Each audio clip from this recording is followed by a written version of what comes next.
As a gentleman stands on the boardwalk and takes everything in, three street hockey players roll up and beat him senseless. Meanwhile, in New Jersey, Cardinal Glick gives a speech to the media about all the changes the Catholic Church is going through to draw new people in, such as Buddy Christ.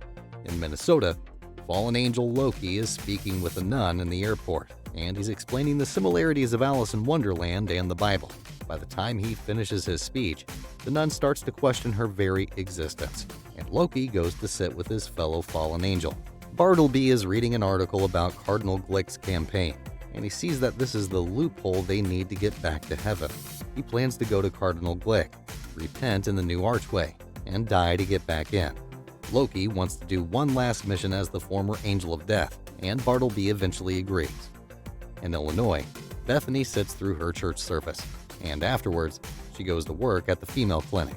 She talks to her friend Liz about how she doesn't even know why she still goes to church anymore.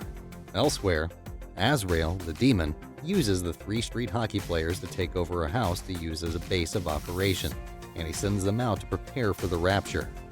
That night, Bethany is woken up from her slumber when the seraphim, Metatron, appears to give her a holy crusade. He tells her that all she has to do is to go to Cardinal Glick's church on a certain day to stop Loki and Bartleby. He explains that the reason God is furious with them is because Loki used to be the Angel of Death, but Bartleby convinced him to quit after the 10th plague. Loki was very drunk, and he gave God the finger when he threw down his fiery sword. If Loki and Bartleby are able to go through with their loophole, it would unravel the existence of everything in the universe. Bethany turns him down, but he leaves her with one final warning before telling her that two prophets will be in touch. The next night, Bethany closes up the clinic, and she's stalked by the street hockey kids. Just as the kids go to beat her up, the prophets, Jay and Silent Bob, pop up and beat the kids up. Bethany takes the prophets to a diner, and she asks them what gave them the idea to come to town. Jay tells her that they came out here because of movies, but they're going back to Jersey tomorrow. Jay is furious that she's not going to sleep with them as a thank you, but when she offers to pay them for a trip to Jersey, Jay and Silent Bob decide that she's worth their time then. After coming to an arrangement, they hop in the car. Jay starts driving them. He doesn't know anything about gear shifting, and the car's engine can't take it.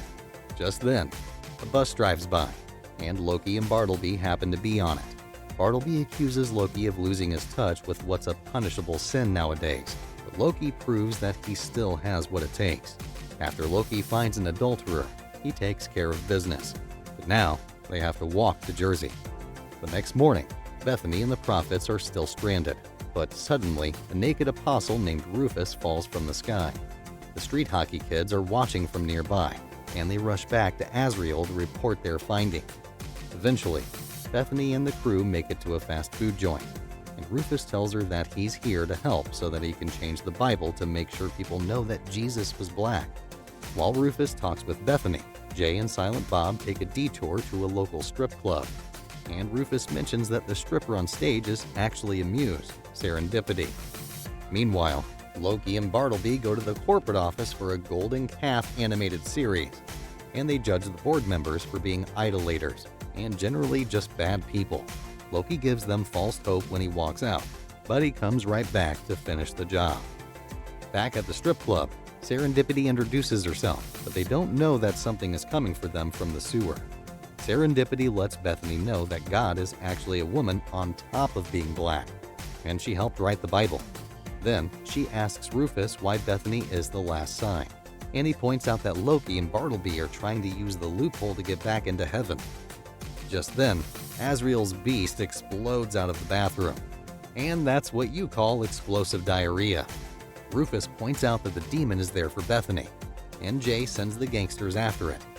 It manages to take out every single one of them within seconds, and the rest of the crew hides behind the bar. While Serendipity makes a Molotov cocktail, Silent Bob decides to take things into his own hands. He single-handedly takes the demon down with a bottle of air freshener. Serendipity sends the others on their way, and she stays behind to interrogate the disgusting demon. Loki and Bartleby arrive at the bus station, and they find out that they're too late. When Loki mentions the idea of flying to Jersey, Azrael appears and warns them that this isn't a good idea. He takes them to a toy store, and he warns them that both heaven and hell are looking to stop them.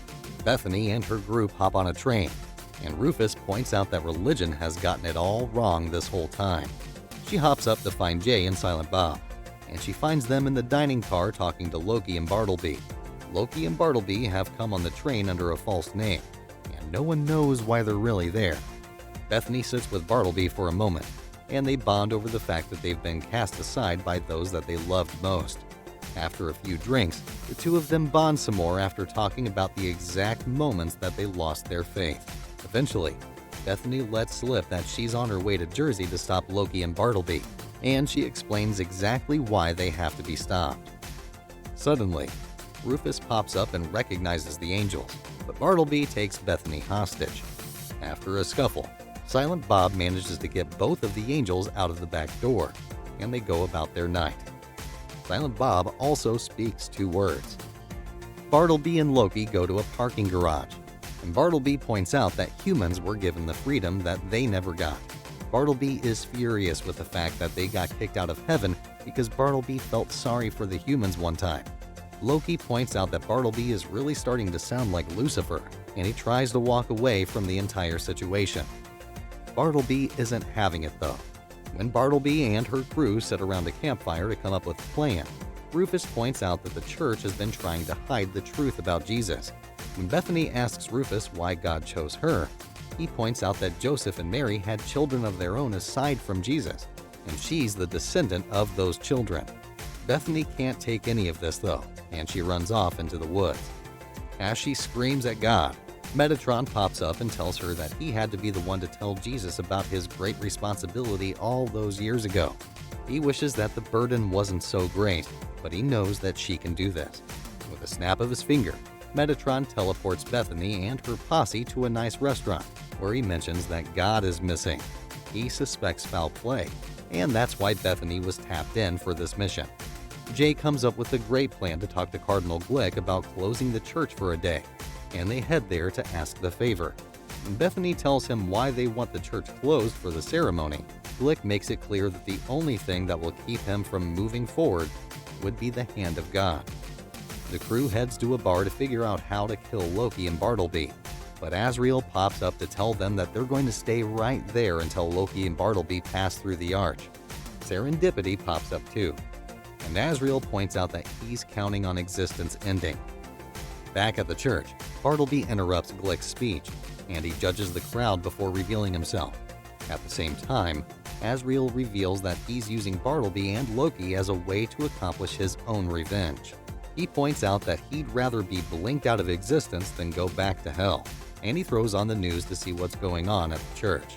Azrael spots Serendipity trying to tell Silent Bob to attack him, and Azrael gives him his one chance. When Silent Bob hits him, he goes right through his chest, and the street hockey goons are destroyed with holy water.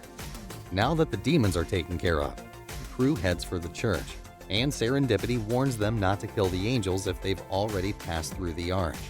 Loki is human now, and Bartleby mentions that they haven't walked through the arch yet. He plans to walk through any moment now. But Loki drunkenly decides that he can't let him.